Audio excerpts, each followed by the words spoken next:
So let's talk about our webinar objectives.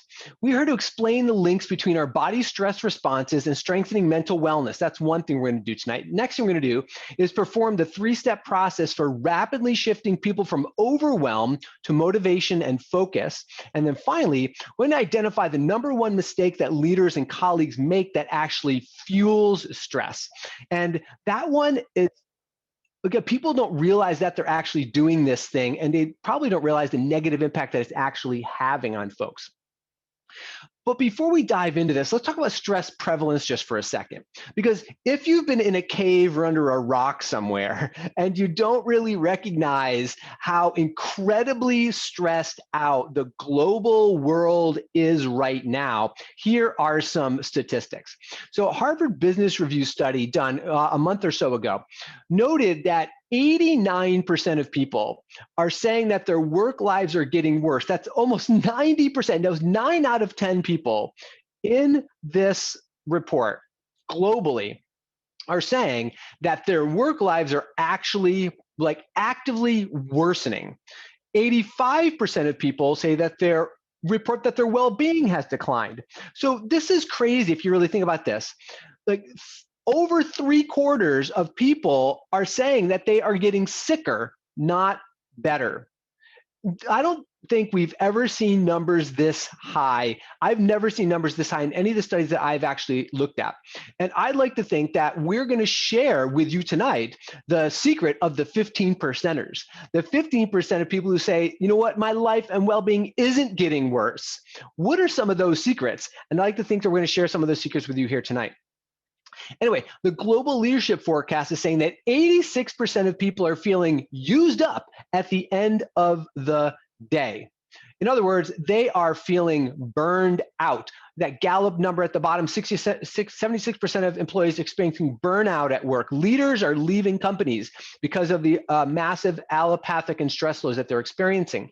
So when we talk about the 76% of employees experience burnout, now, burnout, just to define burnout for a second from SAMHSA, which is a mental health organization here in the States that has global impact and awareness trainings, what they define as burnout is actually that you've lost hope. So burnout isn't like I'm feeling tired today. Burnout is I have lost hope in the work that I'm doing. So burnout is the bottom of the barrel. And we're saying that 3/4 of people in this Gallup poll, a few hundreds of thousands of people are saying that they have lost hope. They have lost hope at work. They don't believe it anymore. They don't have the energy for it anymore. They just don't care anymore. That is not a good statistic, people, in terms of thinking about how we would like to be functioning, I think, as a global society. So if you thought stress was a big deal, it maybe even is a bigger deal than you think that it is. And, if you want to just kind of pop in the chat, let me know, do these numbers surprise you? So just give me a yes or a no in the chat and let me know if these numbers are surprising to you or not. And if they are surprising to you, how alarmed are you by these numbers? Right? Even if you're not surprised by it, how alarmed are you by these numbers? No, when we talk to people when we talk to folks who are in wellness organizations or in our MBM forum that we do monthly, we ask questions and we say, how do you know that you're burned out? How do you know that you're stressed? How do you know that other people are stressed? So what are you hearing? And you know what people say? I think overall, the most common thing that we hear, and we're seeing in the chat, are people are alarmed by what's going on right now. So, and Dave, some of these stats are global and some are US specific. So they're kind of mixed statistics.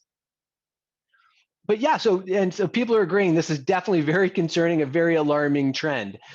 Now, so when we talk to people, feeling overwhelmed is the most common response we get from people when we survey them about how do you know you're stressed? How are other people saying they're stressed? And they say, we're feeling overwhelmed. Now, what I think is interesting, that's probably not surprising to folks. What I think is interesting when I ask people, well, what does it feel like to be overwhelmed? And you know what they say? They say the other things on this screen. They say, I just don't know. They say, there is so much to do. They say, I'm drowning in work. I say, well, how does it feel to be overwhelmed? I'm drowning in work. Or they say, it's somebody else's fault. So they blame someone else for what they have going on. Or they say, there's not enough time. There's not enough time to do all the things on my calendar every day. They might say, I just can't handle this anymore. They say, I'm not good enough. I'm not valuable enough. I can't meet the challenge. Now, so I hear what they're saying, but what I think is interesting is that's not what I asked them. I asked them, how does it feel to be overwhelmed?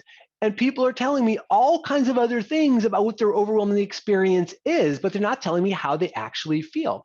And this is really big. What this tells me, and I really believe that this is one of the precursors of when we are so stressed out that we lose connection with our bodies.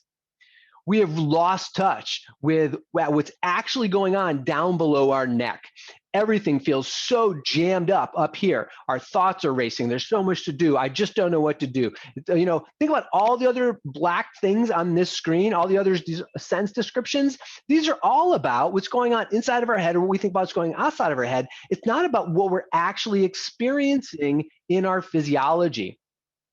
And the reason I think this is so important to consider is because it just, again, reminds us that people are so incredibly disconnected from our bodies, So let's talk about stress, folks. So if we look at a definition of stress, we can see that stress is the physiologic result of a person's perceived inability to cope with their current view of reality. So let's just chunk that down. It's a physiologic result. So stress is something that happens in the body. Stress is something that happens in the body. We're going to look at that a little more closely in a second. Now, it's the result of a person's perceived inability. So it's about perception. And this is why no two people will experience the same exact stress response when given an identical stimulus, because no two people perceive all things the same way. So, the stress that happens in our physiology, or what we call in our physiology, we call it stress. Whatever's happening in our physiology is activated because we perceive something, and we're perceiving an inability to cope with whatever we have going on around us. So if we just want to kind of think about kind of chunking down that definition a little bit, that's what we're dealing with on a very, very basic level. So I like to just pull up this kind of cute little cute little diagram of the brain, because I think it's fun and I think it's really easy to kind of look at. So when we think about stress, there are three primary areas in the brain we have to look at. Before we do that, let me just share something else with you. If we think about what's called the triune brain network, which is Paul MacLean, said that this part of the brain down here, the brain stem, is the most primitive part of our brain. And this is the part of our brain that is really fully functioning when a baby is born. So it's about pooping, peeing, eating, sleeping, drinking, those sorts of things, suckling, that sort of stuff. The center part of the brain here is our limbic brain. So our limbic brain houses our hippocampus and our amygdala. The limbic brain is also called the mammalian brain. So all mammals have a limbic brain function. When we put together the brain stem and the limbic brain, we get what we call the emotional brain. So those areas of the brain really are primarily pre-programmed in terms of how they respond to stimuli in the environment. Now, we have what's called the neocortex. So the neocortex is this top part of the brain up here, which houses the prefrontal cortex. So we have a couple cute little things right here saying that the hippocampus helps us remember what we learn and helps store our memories. So that's not 100% accurate, but it's a simple way to kind of think about it. Hippocampus is really the timekeeper of our memory sequences and the way that we sequence reality. Now, the amygdala helps us Stay safe. So the amygdala is what we call the smoke detector of the brain. It's really always filtering. It's really always filtering for threat, basically. And it's actually pre-programmed to filter for threat. So in a lot of ways, gang, we actually, as human beings, the way we function is we scan for threat first. We're actually always assuming things are threatening. This is just the way we're built from our emotional brain networks. And if something is deemed not threatening, then information is sent up to our prefrontal cortex, which helps us make good choices, pay attention, and learn. So we want to think about these three brain areas. Okay, we have basically we have the emotional brain, which is made of the brain stem and the limbic brain, and the neocortex is our conscious cognitive brain, planning, executive functions, helping us make good choices, planning into the future, those sorts of things. Also, we call that the watchtower part of the brain. So it allows us to take a witnessing position to what we have going on internally in our physiology, even if we are experiencing things that potentially could be threatening and cause stress. So just a really quick overview of the brain, but let's go a little bit deeper into the brain now, because I think that brain science is really important. It absolutely is. And right now, when we look at what's happening with in the world of motivation and resiliency and stress reduction, we're really focusing a lot right now on brain function and brain activity. And again, it's important. Now, what's coming next, though, is even more evolved than that. We're really going to start talking in the very near future. Actually, Ani and I talk about this a lot right now, really in terms of energetics, bioenergetics, that as humans, we are energetic beings primarily, and then physiologically correlated with that. We're not going to go into deep detail about that right now here tonight, but I do want to talk a little bit about body-mind connection. So let's talk about the vagus nerve and how this is associated with stress in particular. Because remember, our first objective tonight is to talk a little bit more about the body-mind connections of stress and how do we strengthen mental wellness. So we need to understand the vagus nerve. So the vagus nerve is a cranial nerve. It's the 10th cranial nerve, and it attaches in the brain stem. So in part of the emotional brain, if you will, in some of the pre-programmed centers of our brain areas. Now, the vagus nerve is what we call a mixed nerve. So it carries both motor fibers and sensory fibers. Now, what I think is really fascinating about the vagus nerve is that 80% of the fibers running in the vagus nerve are sensory fibers, or what we call afferent fibers, bringing information from the body into the brain. And only 20% of the fibers of the vagus nerve are motor output fibers from the brain into the body. 4-to-1 ratio of how important it is for the brain to gain information from the body. I think a lot of us think that the brain is kind of the all-purpose controller of our whole experience when we talk about brain science. Well, let's consider for a moment that the brain is making decisions primarily based on what is coming in through our sensory experience, vetted by look at the mixture in the vagus nerve. 4-to-1 ratio. 80% of the fibers are coming into the brain, informing the brain what's going on in our internal environment. Now, the vagus nerve is the longest nerve in the body outside of the spinal cord, and it connects the brain with the throat, the face, the heart, the lungs, the gut, and our sexual organs. It starts in the brainstem, ends on the tip of our sexual organs. So it covers a lot of terrain and brings a ton of information, again, into the brain in terms of decision making. So, brief snapshot of the vagus nerve. And that's all we need for a moment here as we talk about what we call polyvagal theory. So I'm not sure how much you know about polyvagal theory. Has anybody, just go ahead, pop it in the chat to make sure that we're still all here. Has anybody heard of polyvagal theory before? Is this familiar to folks?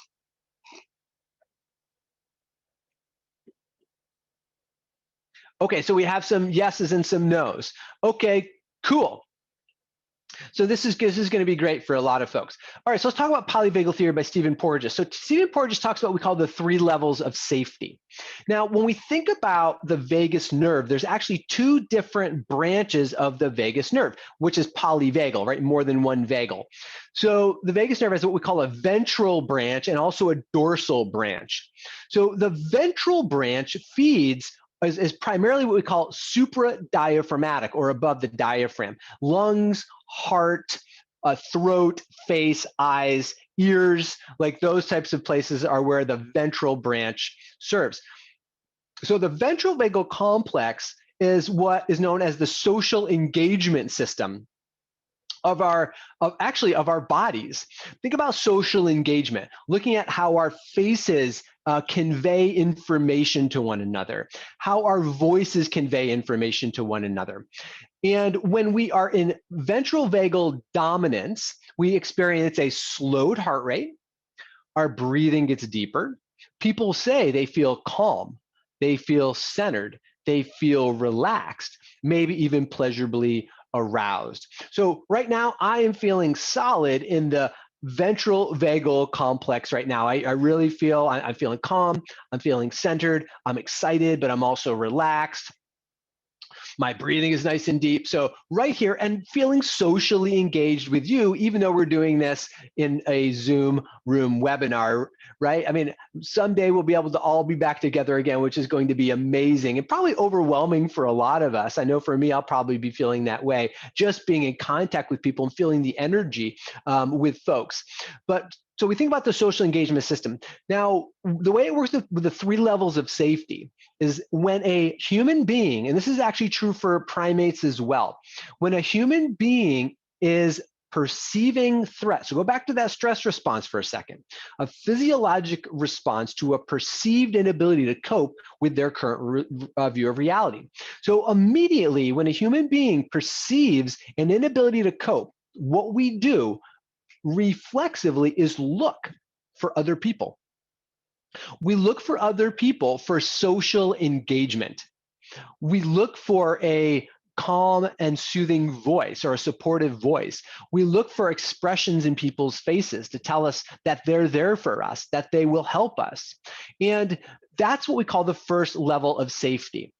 And if that happens, if we feel supported by the people around us, by hearing their voices, by looking them in the eyes, by having that connection in the content, then we maintain in a ventral vagal complex state and will remain relatively calm and centered. Now, if that doesn't work, if when we are perceiving an inability to cope and we look to the outside and we sense that we are not getting support, and by the way, this happens like microseconds. It's not like happening over a period of time. We're talking our way through it. I think we all kind of know how that process, how quickly that process goes.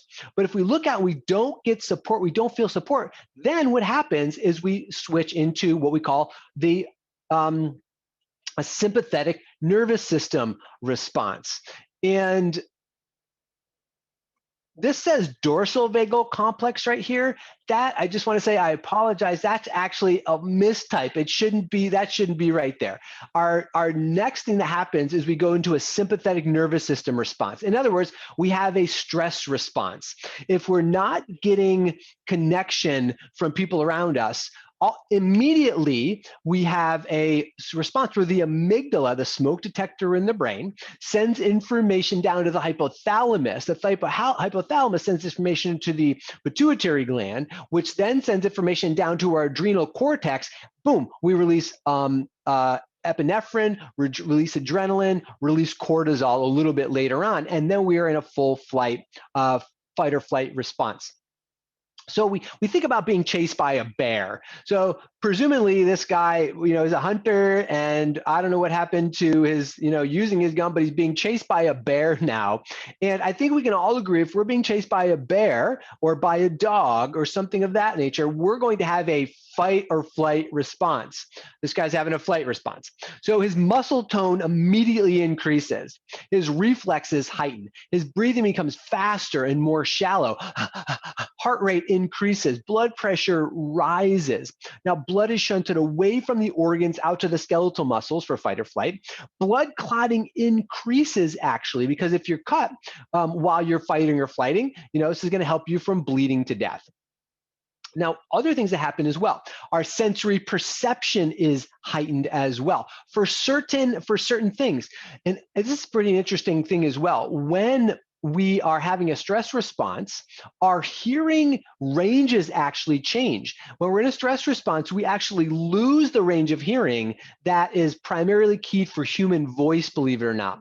And we start to register above and below that. And this is part of the reason why it does not work to try to talk someone out of a stress response, because they can't even hear you very well, because of the way that our auditory ranges change when we're in a stress response. Fascinating, isn't it? Now, cortisol is also liberated and starts breaking down muscle for fuel. Our blood sugar rises. Think about hyperglycemia. Our digestion shuts down, our immune system shuts down, and we start to experience neurological adaptations in our brain. The primary adaptation is that our hippocampus, that memory keeper and time sequencer, goes offline.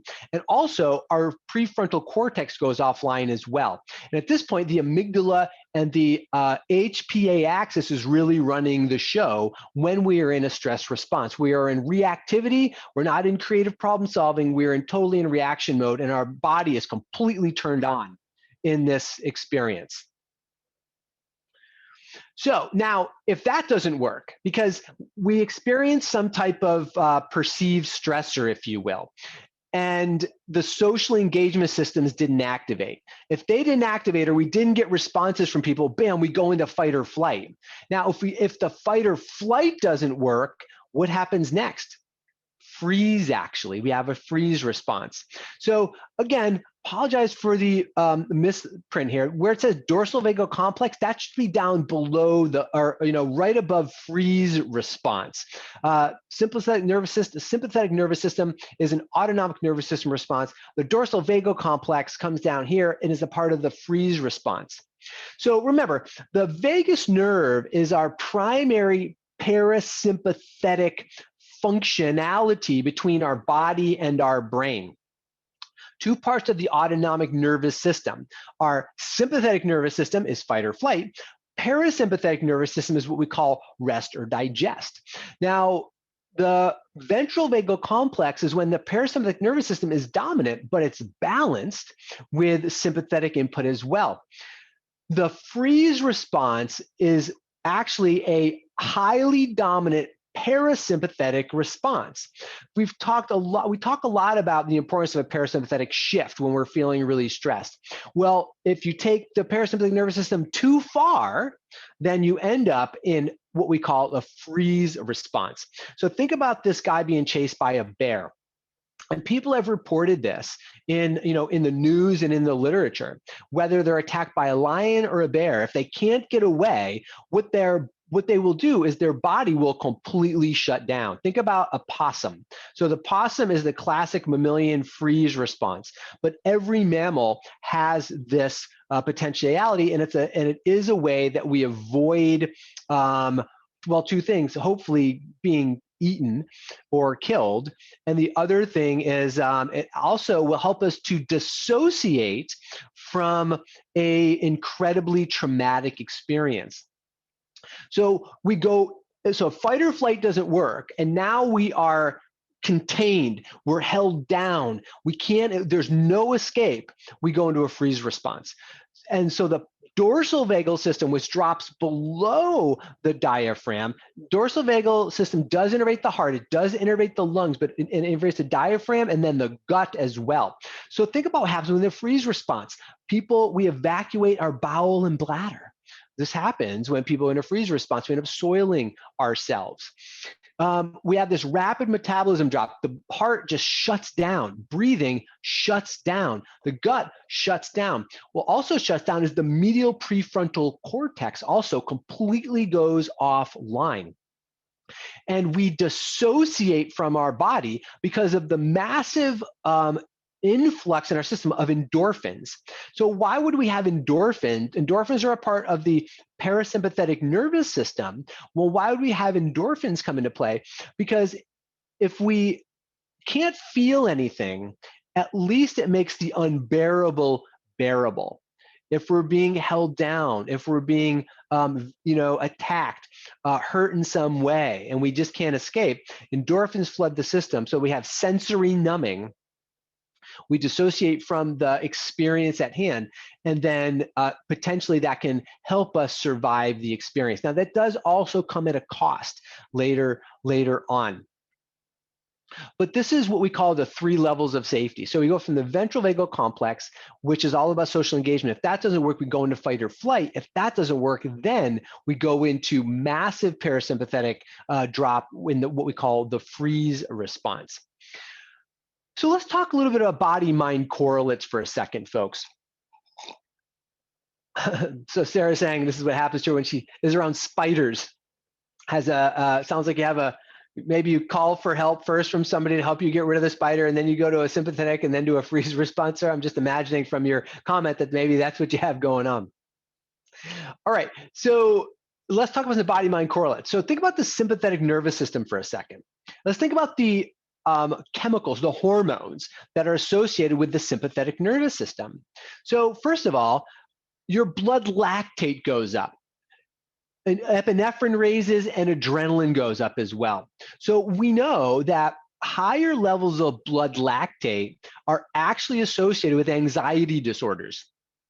So people who have clinically diagnosed anxiety disorders have higher levels of blood lactate than people without anxiety disorders.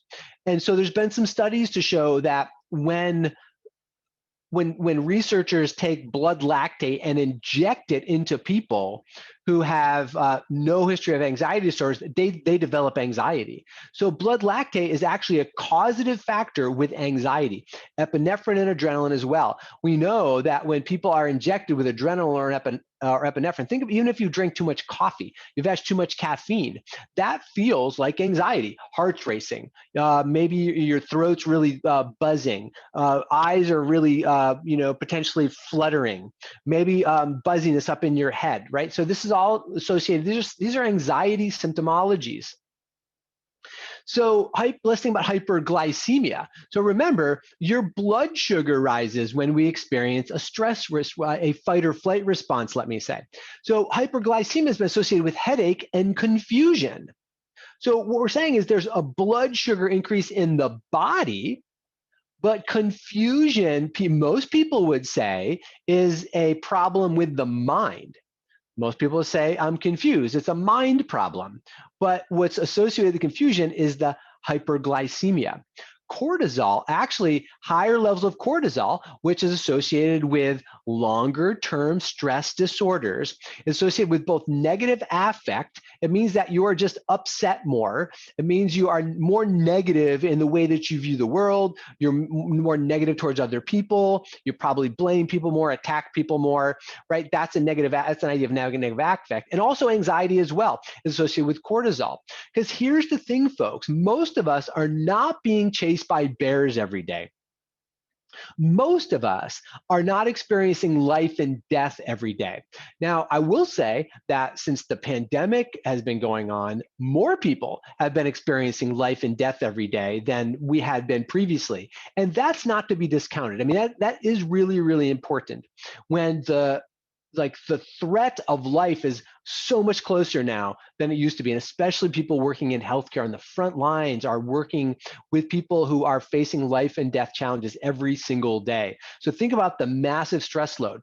So the massive stress load is there's more blood lactate, there's more epinephrine, there's more adrenaline, there's hyperglycemia, there's cortisol, there's more of these stress hormones in the body.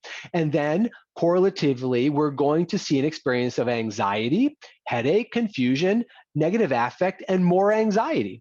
These are associated with chemicals in the body, but the symptomology, we might say, oh, but that's in my mind, or that's a mental problem. It's not a body problem. Apparently, there's a connection.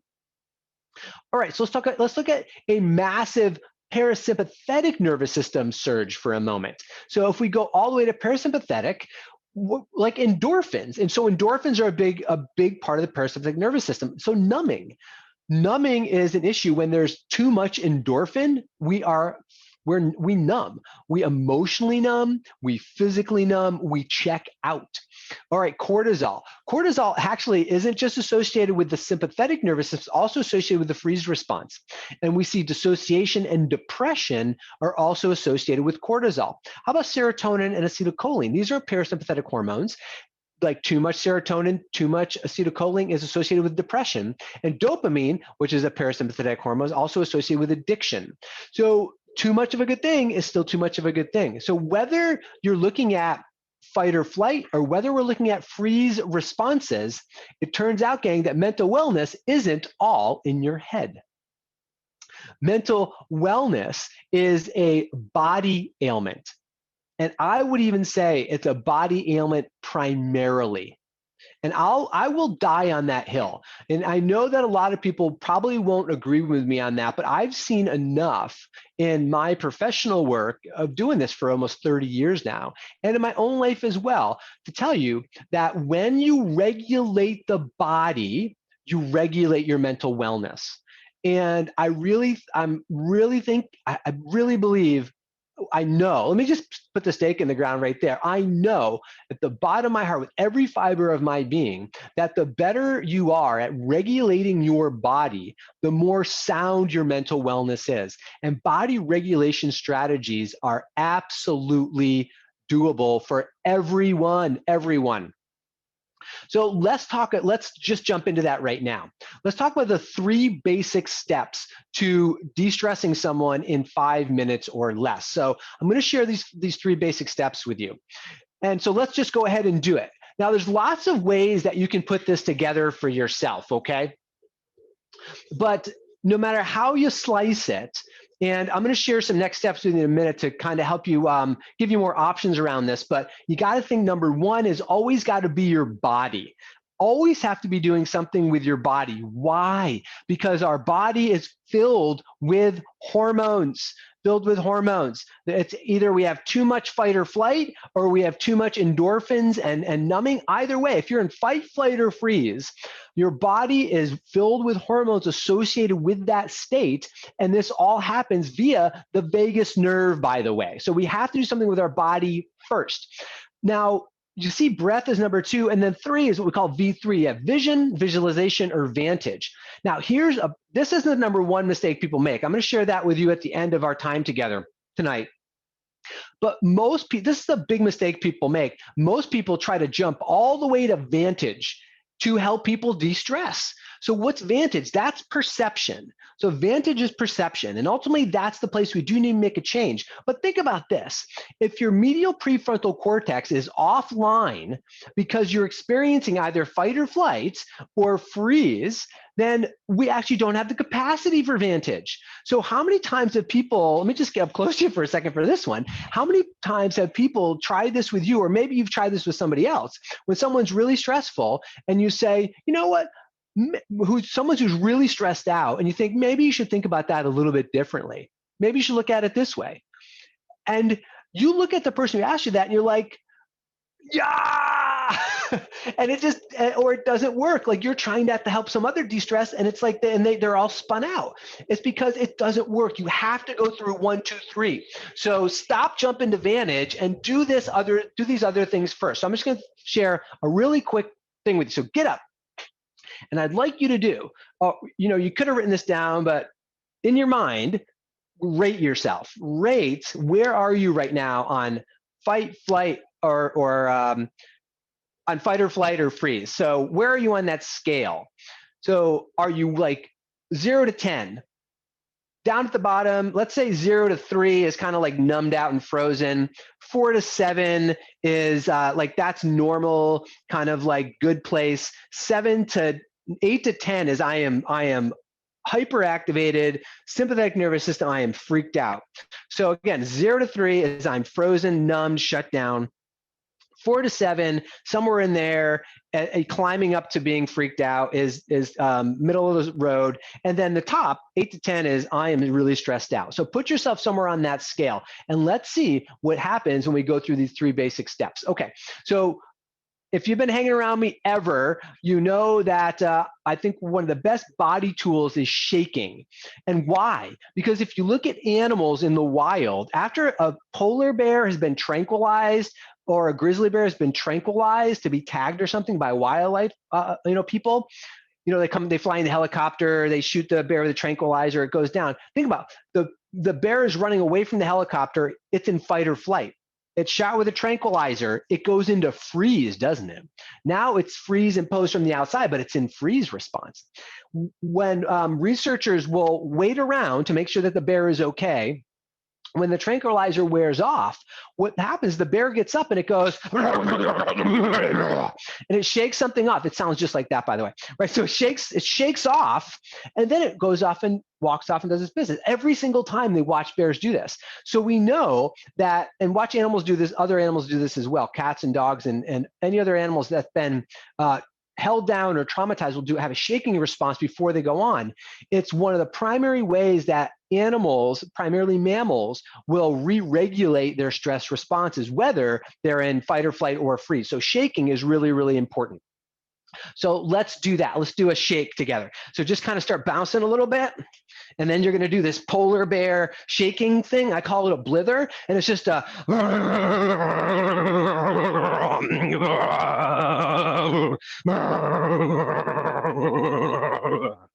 okay, good. Let's do it again. Big deep breath in.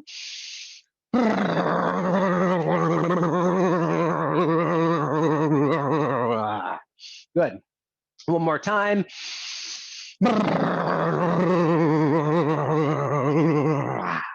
All right, nice. All right, next thing we're going to do. You can either stay standing or sitting down. I'm going to come a little closer so you can see what I'm going to do next. So next, we're actually going to do a couple of really powerful acupressure points. So one is right in the middle of your sternum, and the other one is right between your eyes, right here. So go ahead and take one finger between the eyes, the other finger right on your, what we call the Sea of Tranquility, and then right between the eyes. And we're going to go to our breathing now. So the breathing, we're going to do a big long sigh, and make sure it's audible, an audible sigh. 3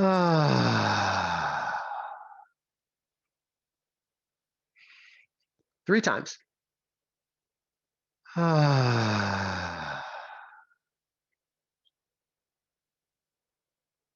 Once more.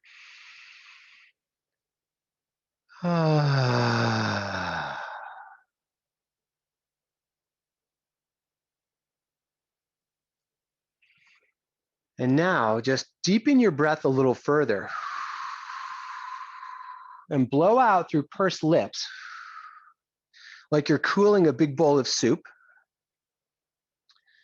And then just allow the breath to come back in however it wants to. Keep rubbing Sea of Tranquility and the spot between the eyes.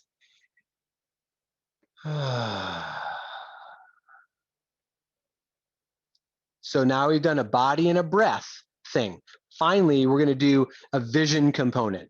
So you can do either vision visualization or Vantage. There's reasons why you would do any of these, but we're going to do the simplest one.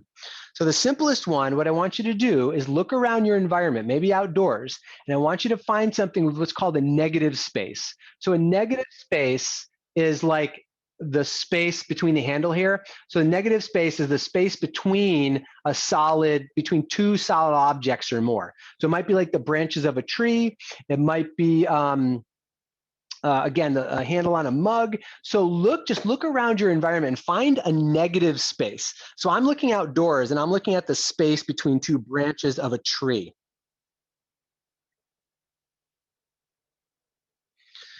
And as you are rubbing the Sea of Tranquility on your chest and rubbing the spot between your eyes, breathing long, slow, and deep, like cooling that big bowl of soup, just gaze at the negative space. That means gaze into the space between the solid parts of the thing, whatever you're looking at. Just look right into that gap.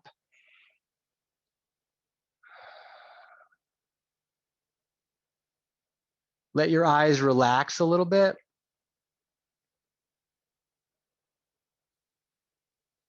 If you want to drop your hand off your forehead, you can, and take both hands to the Sea of Tranquility, or even both hands right here below the edges of the collarbone.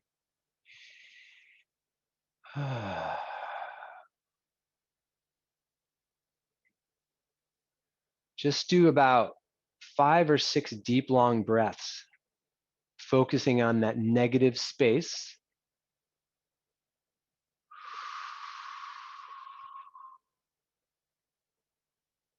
Long, slow breathing.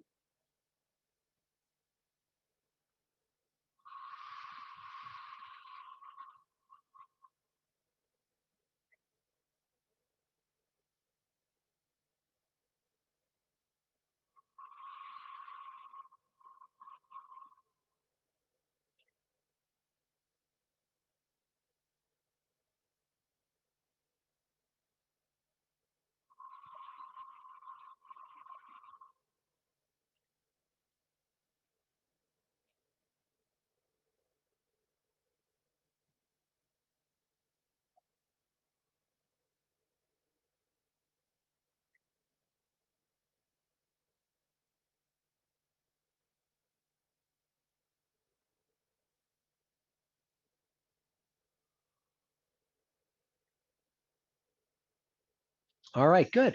And then just kind of relax and move in whatever way feels good. Oh, so Carl asks, is the pressure point on the brow bone or in the depression right above it? So it's basically like right between the eyebrows, I guess, right there, the one on your head. Sorry, Carl, I just saw that question. Just saw it right now. I was in the zone. So let's see some responses in the chat. If you were to regrade yourself now on the number from before, I'm curious if your number moved closer to the middle of the scale. So if your number was high, did it come closer to the middle of the scale? If your number was low, did it come closer to the middle of the scale? With that really simple 3-step technique that we did: body, breath, and vision. Now, there are innumerable different things that you can do for your body, innumerable for your breath, innumerable for your vision. Oh, I'm sorry, Pam had a tornado warning.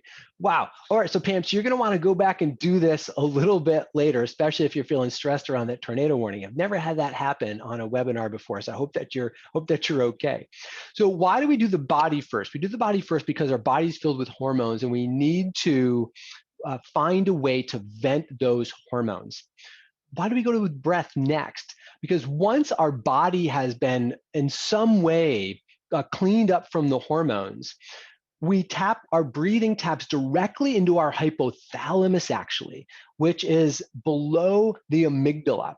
So when we could talk, we do talk when we have more time about specifically the chemoreceptors, baroreceptors that function with the hypothalamus to change what happens in our stress responses. But we do breathing second because it actually starts to re-regulate how our hypothalamus works.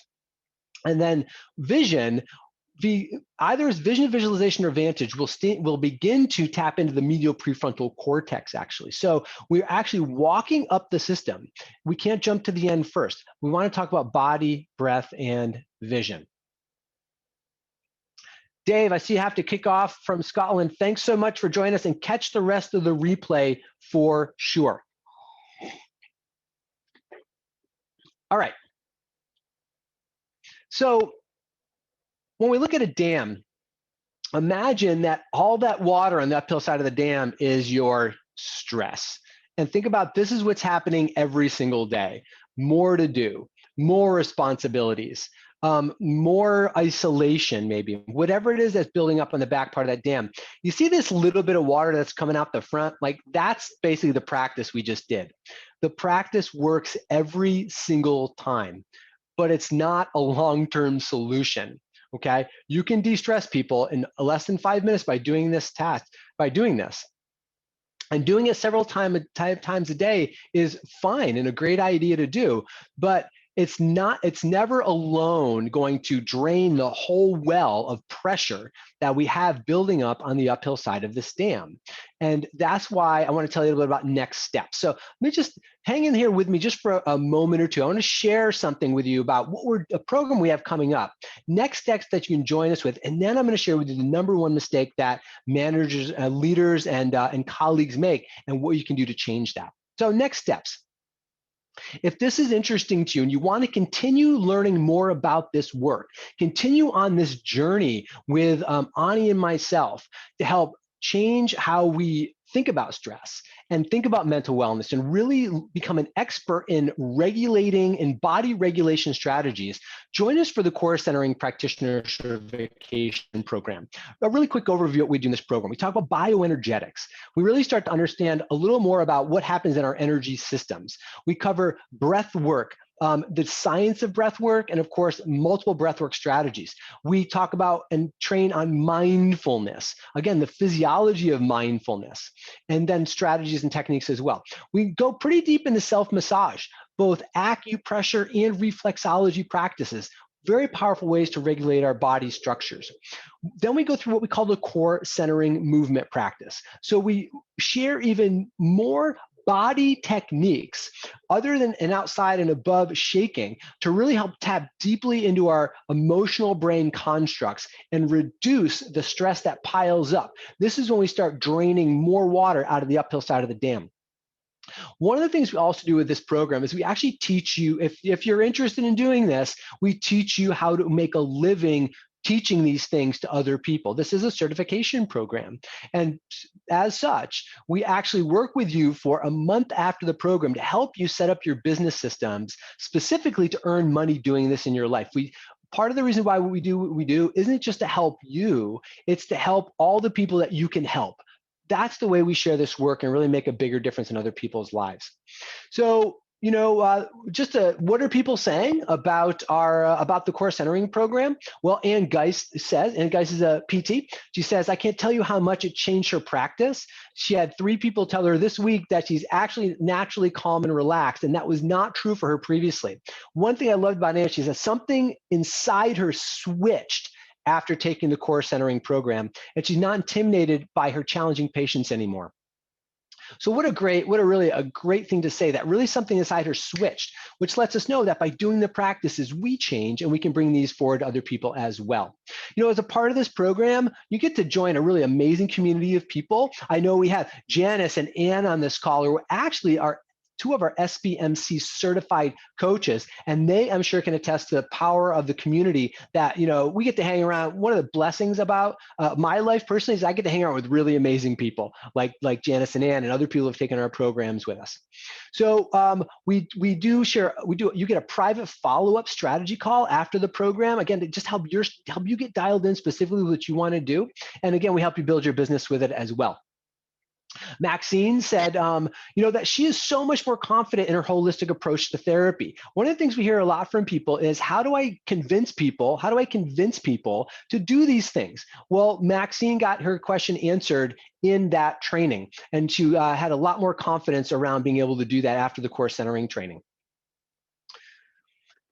Now, I just also want to put out there, I just pulled this off of CNBC. This was posted the end of last year, okay? So it's not that old. So in 2020, training for this workplace skill is up nearly 4,000%, people. At the beginning of our call today, we looked at how many people are burned out and stressed out, okay? They're so burned out.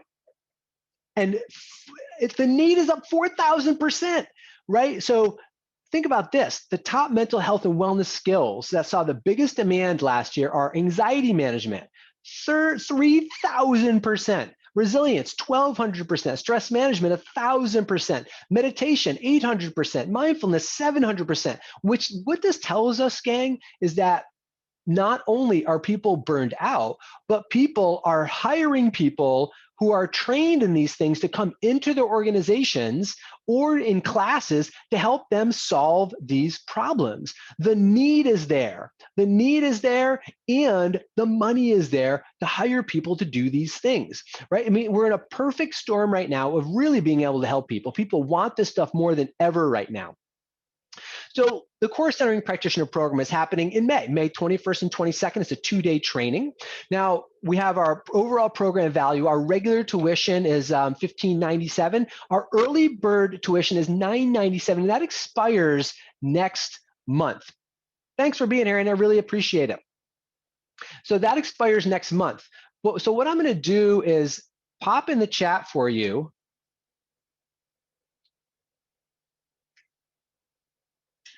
Hop in the chat. Here is the link to the Core Centering program, so you can go check it out for yourself. We do have payment plans available as well. So if you're interested in the Core Centering program, if you have any questions at all, please feel free to reach out to us at info@motivationbeyondmeasure.com. You can find us on email that way, however you can. Check out the program and let us know what questions you have about it, and we'd love to have you join us here. Happy to answer any questions here at the end of our time together today about it as well. All right. Oh, and if I didn't mention this before, part of our social mission is that 5% of everything that, all the tuition that we ever gain. Hey, Pam, thanks so much for coming tonight. 5% of the tuition that comes in for any of our programs all go towards helping kids who are underprivileged get leadership experiences in the outdoors. And so you can find out about that on our page as well. We're really proud about that to help Deep Out. All right, so now the number one mistake leaders make that fuels stress. So drum roll, please. Here it is. If we go back and we think about the ventral vagal complex again, just for a moment, okay? Remember, ventral vagal complex feeds the face, the tongue, the throat, the eyes, the ears, the heart, the front part of our body.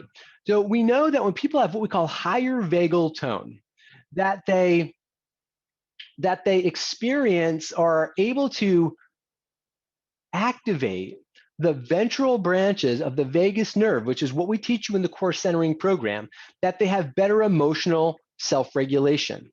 They also have better facial expressivity. They also have more curiosity and interest, and they also show more appropriate reactivity to things that are going on in their environment. Now, this, my friends, is strengthening mental wellness. This is the connection between the body and mental wellness. The vagus nerve is the connection.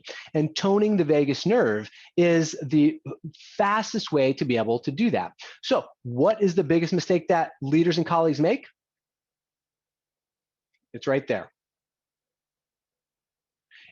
Remember, what is the first thing that people do when they experience a perceived threat? They look to other people for social validation. If this is the kind of person that they look up and see, this will automatically trigger a stress response every single time. Every single time it'll do it, because we are not getting the facial expression of recognition that we're struggling. We're probably not hearing from someone from their voice, what we call vocal prosody, that they understand what we're experiencing. This is the absolute biggest mistake that people make. And it's not that hard. It looks like this, right? It's simply lifting the corners of your mouth, shining your eyes.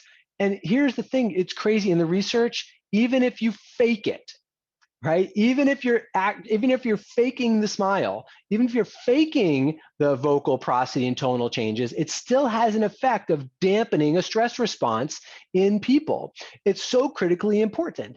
But here's the most important thing, is leaders will not be able to do that.